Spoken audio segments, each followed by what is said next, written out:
අද චොප්ස් එකක් හදනවා කියලා ගත්තා. බොහොම අඩුම එළවලු වර්ගත් එක්ක මෙන්න මේ ගෝවා කොළ දෙකක් ගත්තා. මෙන්න කැරට් අලයක් ගත්තා. මේක ටිකක් වැඩි. මේකෙන් ටිකයි ගන්නෙ. මේ බෝංචි ටිකක් ගත්තා. මේ කෝලිෆ්ලවර් ගත්තා. කෝලිෆ්ලවර් එකක් ගත්තා. ඒ වුණාට සේරම පාවිච්චි කරන්නේ නැහැ. මම පාවිච්චි කරන්නේ මෙන්න මේ ටික විතරයි කෝලිෆ්ලවර්. ඊට පස්සේ ඔන්න අල ගෙඩියක් ගත්තා. රට ලුණු ගෙඩියක් ගත්තා. මේ දැන් අල මේ තම්බල මොකක්වත් නැහැ. ඒක නිසා මම හරීම මේ හීනියට කපන්න යන්නේ. මෙන්න මේ විදියට හොඳටම හීනියට කපන්න ඕනේ.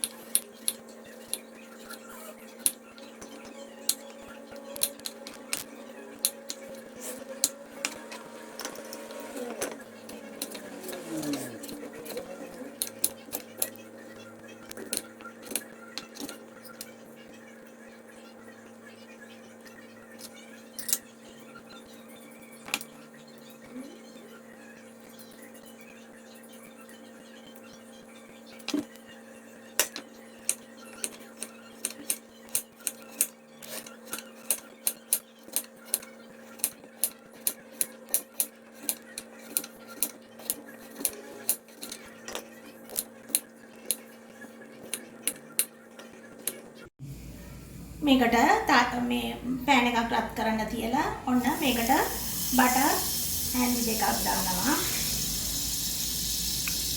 බටර් හරි මං ගාව මාජරින් තියන්නේ. මේ ටික දානවා. මේ ටික දාලා මාජරින් ඊට පස්සේ මං ගාව ඔලිව් ඔයිල් ටිකක් තියෙනවා. මම හිතනවා මේක වෙලිකබල් නිසා ඔලිව් ඔයිල් ටිකක් දානවා කියලා. දාලා මේක හොඳට කලවම් වෙන පස්සේ මුලින් මම කපාපු අල ටික දානවා. ඒ අල තමයි දැන් මෙන්න ටිකක් වෙලාව යන්නේ. ඒක නිසා කපාපු අල ටික දානවා. ඊට පස්සේ මම ඒකත් එක්කම කැරට් ටිකක් දානවා. මේක ටිකක් තැම්බෙන්න වෙලාව ගන්න නිසා කැරට් ටිකක් දානවා.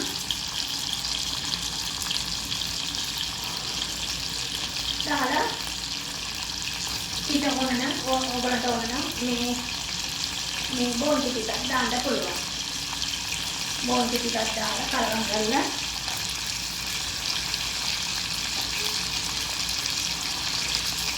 මේක හොඳට කලවම් කරලා මේක දැන් වහලා ටිකක් වෙලාව තියනවා. මිනිත්තු දෙකක් තුනක් වහලා තියනවා. මේක හැංගිලා එනවා.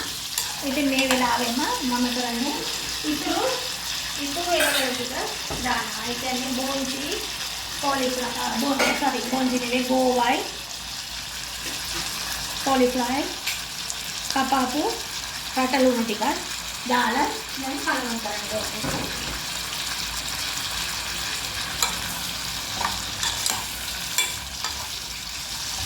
කලවම් කරලා ආයි ටිකක් වෙලාව මේ මම තම්බන්න තියන්නේ. වහලා තම්බන්න.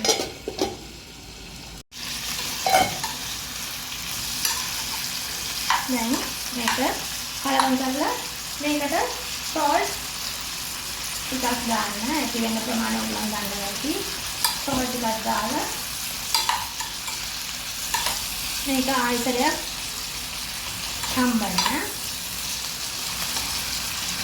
තම්බලේ තව ආයතරයක් තම්බලා දැන් මේකට වතුර චුට්ටක් දාන්න. වතුර හැන්දක් මේස හැන්දක් දාන්න වතුර. වඩා දාන්න එපා.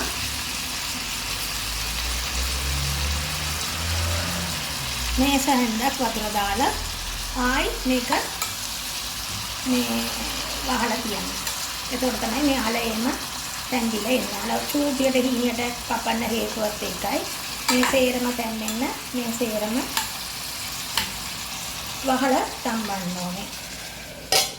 මේක බාල්දිනයකට ගත්තා. වෙන බාල්දිනයකට ගම්මිරිස් ටිකක් හීරවලා ගන්න. එච්චරයි. මේක හරිම ලේසි. අනිත් එක ගුණයි. හේතුව ගොඩාක් vegetables එළවලු ඔයගලන්ට මෙතන කැවෙනවා. ඒක නිසා මේක හරිම ලේසි සිම්පල්. එළවලු ටික කපන එක තමයි වැඩි. එච්චරයි ඊට වඩා සිම්පල්.